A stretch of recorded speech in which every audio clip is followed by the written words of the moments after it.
ಪ್ರತಿದಿನವೂ ಕೂಡ ಒಂದು ಹೊಸ ರೆಸಿಪಿಗಳೊಟ್ಟಿಗೆ ಬರ್ತಾ ಇದ್ದೆ. ಆದರೆ ಇವತ್ತು ನಿಮ್ಮೊಟ್ಟಿಗೆ ಒಂದು ಬ್ಯೂಟಿ ಟಿಪ್ಸ್ನ ಶೇರ್ ಮಾಡ್ಕೊಳ್ಳೋಣ ಅಂತ ನಾನು ಈ ವಿಡಿಯೋನ ಮಾಡ್ತಾ ಇದ್ದೀನಿ.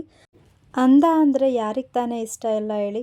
ಪ್ರತಿಯೊಬ್ಬರೂ ಕೂಡ ನಾವು ಚೆನ್ನಾಗಿ ಕಾಣಿಸ್ಬೇಕು, ನಮ್ಮ ಸ್ಕಿನ್ ಗ್ಲೋಯಿಂಗ್ ಆಗಿರಬೇಕು ಅಂತ ಯೋಚನೆ ಮಾಡ್ತಾ ಇರ್ತಾರೆ. ಕೆಲವೊಂದು ಮನೇಲಿರುವಂಥ ಇಂಗ್ರೀಡಿಯೆಂಟ್ಸ್ನ ಬಳಸ್ಕೊಂಡು ಸಿಂಪಲ್ ಸ್ಟೆಪ್ಪನ್ನು ಯೂಸ್ ಮಾಡಿ ನಮ್ಮ ಸ್ಕಿನ್ನ ಗ್ಲೋಯಿಂಗ್ ಮಾಡ್ಕೊಳ್ಳೋದು ಹೇಗೆ ಅಂತ ನಾನು ಈ ವಿಡಿಯೋದಲ್ಲಿ ನಿಮಗೆ ಹೇಳ್ಕೊಡ್ತೀನಿ. First step is cleansing. ಇದಕ್ಕೆ 1 ಸ್ಪೂನ್ ಆಗುವಷ್ಟು ನಾನು ಮಿಲ್ಕ್ ಪೌಡರ್ನ ತೊಗೊಂಡಿದ್ದೀನಿ. ಇನ್ ಕೇಸ್ ಮಿಲ್ಕ್ ಪೌಡರ್ ಇಲ್ಲ ಅಂದರೆ ನೀವು ಹಾಲನ್ನು ಕೂಡ ಬಳಸ್ಕೋಬೋದು. ಅದ್ರ ಜೊತೆಗೆ 1 ಟೇಬಲ್ ಸ್ಪೂನ್ ಆಗುವಷ್ಟು ಪಪ್ಪಾಯ ಪೇಸ್ಟ್ನ ಹಾಕ್ಕೊಂಡಿದ್ದೀನಿ. ಎರಡನ್ನೂ ಕೂಡ ಚೆನ್ನಾಗಿ ಮಿಕ್ಸ್ ಮಾಡ್ಕೋಬೇಕು. ಯಾವಾಗಲೂ ಅಷ್ಟೇ ನಾವು ಮೊದಲು ಫೇಶಿಯಲ್ ಮಾಡ್ಕೊತಾ ಇದ್ದೀವಿ ಅಂದರೆ ನಾವು ನಮ್ಮ ಮುಖನ ಚೆನ್ನಾಗಿ ಕ್ಲೀನ್ ಮಾಡ್ಕೋಬೇಕು, ಅಂದರೆ ವಾಶ್ ಮಾಡ್ಕೋಬೇಕು. ನೀವು ಯಾವ್ದು ಯೂಸ್ ಮಾಡ್ತೀರಾ ಆ ರೆಗ್ಯುಲರ್ ಫೇಸ್ ವಾಶ್ನ ಬಳಸಿ ಮೊದಲು ಮುಖನ ಚೆನ್ನಾಗಿ ತೊಳ್ಕೊಬೇಕು. ಯಾಕಂದರೆ ಔಟ್ ಸೈಡೆಲ್ಲ ಓಡಾಡಿರ್ತೀವಿ, ತುಂಬಾ ಡಸ್ಟ್ ಎಲ್ಲ ಇರುತ್ತೆ, ನೀವು ಡೈರೆಕ್ಟಾಗಿ ಫೇಶಿಯಲ್ಸ್ನೆಲ್ಲ ಮಾಡ್ಕೊಳ್ಳೋದಕ್ಕಾಗಲ್ಲ. ಅದಕ್ಕೋಸ್ಕರ ಫಸ್ಟು ಚೆನ್ನಾಗಿ ಮುಖನ ವಾಶ್ ಮಾಡ್ಕೋಬೇಕು. ಫೇಸ್ ವಾಶ್ ಆಗಿದ ನಂತರ ಫಸ್ಟು ನಾವೇನು ಕ್ಲೆನ್ಸಿಂಗಿಗೋಸ್ಕರ ಹಾಲು ಪೌಡರು ಮತ್ತು ಪಪ್ಪಾಯನ ಮಿಕ್ಸ್ ಮಾಡಿ ಇಟ್ಕೊಂಡಿದ್ವಿ, ಅದನ್ನು ನಾವು ನಮ್ಮ ಫೇಸ್ ಮೇಲೆಲ್ಲ ನೀಟಾಗಿ ಅಪ್ಲೈ ಮಾಡ್ಕೋಬೇಕು. ಇದು ಜಸ್ಟ್ ಸಿಂಪಲ್ ಸ್ಟೆಪ್ಸು. ನೀವು ಚೆನ್ನಾಗಿ ಮುಖನ ಜಾಸ್ತಿ ಉಜ್ಜೋದಕ್ಕೆ ಹೋಗಬೇಡಿ. ಯಾವ ರೀತಿ ರೆಗ್ಯುಲರಾಗಿ ನೀವು ಫೇಸ್ನ ವಾಶ್ ಮಾಡ್ತೀರೋ ಅದೇ ರೀತಿ ನೀಟಾಗಿ ವಾಶ್ ಮಾಡಬೇಕು.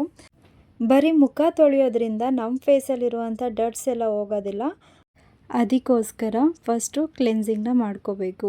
ಇದರಿಂದ ನಮ್ಮ ಸ್ಕಿನ್ ಮೇಲಿರುವಂಥ ಟ್ಯಾನು ಮತ್ತು ಪಲ್ಯೂಷನಿಂದ ಇರೋವಂಥ ಧೂಳು, ಡಸ್ಟ್ ಮತ್ತು ಕಣ್ಣಿಗೆ ಕಾಣದೇ ಇರೋವಂಥ ಕೆಲವೊಂದು ಪಾರ್ಟಿಕಲ್ಸ್ ಎಲ್ಲ ರಿಮೂವ್ ಆಗುತ್ತೆ ಈ ಒಂದು ಫಸ್ಟ್ ಸ್ಟೆಪ್ಪಿಂದನೇ. ಕ್ಲೆನ್ಸಿಂಗಿಗೆ ನಾವು ಮಿಲ್ಕ್ ಪೌಡರ್ ಯೂಸ್ ಮಾಡಿರೋದ್ರಿಂದ ಇದಂತೂ ಬೆಸ್ಟ್ ಟ್ಯಾನ್ ರಿಮೂವಲ್ ಅಂತಲೇ ಹೇಳ್ಬೋದು. ಹಾಗೆ ಇದರಿಂದ ಇನ್ಸ್ಟಂಟ್ ಗ್ಲೋನು ಕೂಡ ಸಿಗುತ್ತೆ.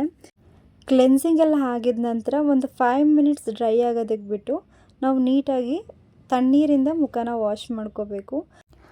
ಫೇಸ್ನ ಚೆನ್ನಾಗಿ ಟವಲಿಂದ ಉಜ್ಜೋದಕ್ಕೆಲ್ಲ ಹೋಗಬಾರ್ದು, ಯಾಕಂದರೆ ಕ್ಲೆನ್ಸಿಂಗ್ ಆಗಿರೋದ್ರಿಂದ ಸಾಫ್ಟಾಗಿ ಮುಖನ ನಾವು ಒರೆಸ್ಕೋಬೇಕು.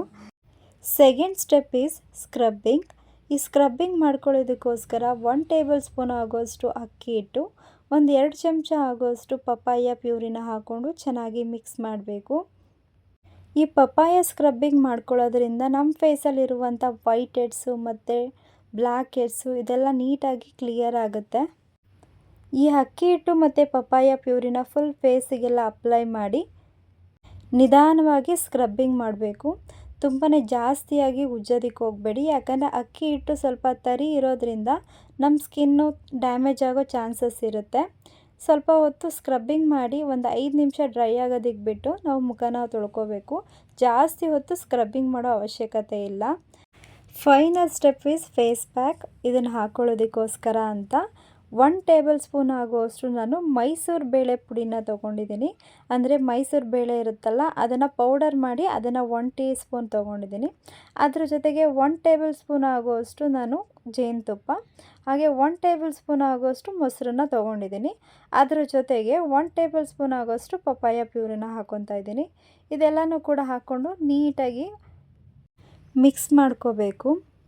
ಹನಿ ನಮ್ಮ ಫೇಸಿಗೆ ನ್ಯಾಚುರಲ್ ಆಗಿ ಗೋಲ್ಡನ್ ಗ್ಲೋ ಕೊಡುತ್ತೆ, ಮತ್ತು ಮೊಸರಿನಲ್ಲಿ ಬ್ಲೀಚಿಂಗ್ ಪ್ರಾಪರ್ಟೀಸ್ ಜಾಸ್ತಿ ಇರೋದ್ರಿಂದ ಅದನ್ನು ಕೂಡ ನ್ಯಾಚುರಲ್ ಆಗಿ ಬ್ಲೀಚಿಂಗ್ ಆಗಿ ವರ್ಕ್ ಮಾಡುತ್ತೆ ನಮ್ಮ ಸ್ಕಿನ್ ಮೇಲೆ. ಕೆಂಪು ಬೇಳೆ ಪೌಡರ್ ಅಂತೂ ನಮ್ಮ ಸ್ಕಿನ್ನ ವೈಟ್ನಿಂಗ್ ಮಾಡೋದಕ್ಕೆ ಹೆಲ್ಪ್ ಮಾಡುತ್ತೆ. ಇದೆಲ್ಲನೂ ಕೂಡ ಒಂದು ಗಟ್ಟಿಯಾಗಿ ಪೇಸ್ಟ್ ರೀತಿ ನಾವು ತಯಾರು ಮಾಡ್ಕೋಬೇಕು. ತುಂಬ ತೆಳು ಇದ್ರೆ ನಮ್ಮ ಸ್ಕಿನ್ ಮೇಲೆ ನೀಟಾಗಿ ಕೂರಲ್ಲ. ಸೊ ಇದನ್ನು ನಾವು ಯಾವ ರೀತಿ ಹಚ್ಬೇಕು ಅಂತ ಅಂದರೆ ನಮ್ಮ ಸ್ಕಿನ್ಗೆ ಅಪ್ವರ್ಡ್ ಆಗಿ ನಾವು ಹಚ್ಕೋಬೇಕು. ಸೊ ನಾನು ಕಣ್ಣು ಸುತ್ತನೂ ಕೂಡ ಹಚ್ಕೋತಾ ಇದ್ದೀನಿ. ಯಾಕಂತ ಅಂದರೆ ಕಣ್ಣು ಸುತ್ತನೂ ಡಾರ್ಕ್ ಸರ್ಕಲ್ ಎಲ್ಲ ಇರುತ್ತಲ್ವ, ಅದಕ್ಕೋಸ್ಕರ ಕಣ್ಣು ಸುತ್ತ ಎಲ್ಲ ಹಚ್ಕೋತಾ ಇದ್ದೀನಿ. ಯಾವುದೇ ರೀತಿ ಕೆಮಿಕಲ್ಸ್ ಇಲ್ಲದೆ ಇರೋದ್ರಿಂದ ಕಣ್ಣು ಸುತ್ತಲೂ ಕೂಡ ನೀವು ಆರಾಮಾಗಿ ಹಚ್ಕೋಬೋದು. ಇದನ್ನೆಲ್ಲ ನೀಟಾಗಿ ಹಚ್ಚಿ ಒಂದು 30 ಮಿನಿಟ್ಸು ನಮ್ಮ ಫೇಸ್ ಮೇಲೆ ಹಾಗೇ ಬಿಡಬೇಕು. ಅದೆಲ್ಲ ನೀಟಾಗಿ ಡ್ರೈ ಆಗೋ ತನಕ. ಚೆನ್ನಾಗಿ ಡ್ರೈ ಆಗಿದ ಮೇಲೆ ನಿಧಾನವಾಗಿ ಮಸಾಜ್ ಮಾಡಿ ನಾವು ಫೇಸ್ ಪ್ಯಾಕ್ನ ರಿಮೂವ್ ಮಾಡಬೇಕು. ಈ ಒಂದು ಫೇಶಿಯಲ್ ಎಲ್ಲ ಸ್ಕಿನ್ ಟೈಪ್ವರೆಗೂ ಕೂಡ ಯೂಸ್ ಆಗುತ್ತೆ. ಈ ಫೇಶಿಯಲ್ ಮೈ ಫೇವ್ರೆಟ್ ಫೇಶಿಯಲ್ ಅಂತ ಹೇಳಿದ್ರೆ ತಪ್ಪಾಗಲ್ಲ. ಸೊ ನೀವೇ ನೋಡ್ತಾ ಇರ್ಬೋದು, ಜಸ್ಟ್ 3 ಸ್ಟೆಪ್ಸ್ನ ಬಳಸಿ ಯಾವ ರೀತಿ ನನ್ನ ಸ್ಕಿನ್ ಗ್ಲೋ ಆಗಿದೆ ಅಂತ. ನೀವು ಕೂಡ ಯಾವುದೇ ರೀತಿ ಬ್ಯೂಟಿ ಪಾರ್ಲರ್ಗೆ ಹೋಗದರೆ ನಂತರ ಮನೇಲೆ ನಿಮ್ಮ ಸ್ಕಿನ್ನ ಗ್ಲೋನ್ ಮಾಡ್ಕೋಬೋದು. ಈ ವಿಡಿಯೋ ನಿಮಗೆ ಇಷ್ಟ ಆಗಿದ್ರೆ ಒಂದು ಲೈಕ್ ಕೊಡೋದನ್ನ ಮರಿಬೇಡಿ. ಹಾಗೆ ಯಾರೆಲ್ಲ ಹೊಸದಾಗಿ ಚಾನಲ್ನ ನೋಡ್ತಾ ಇದ್ದೀರಾ ಸಬ್ಸ್ಕ್ರೈಬ್ ಆಗೋದನ್ನ ಮರಿಬೇಡಿ.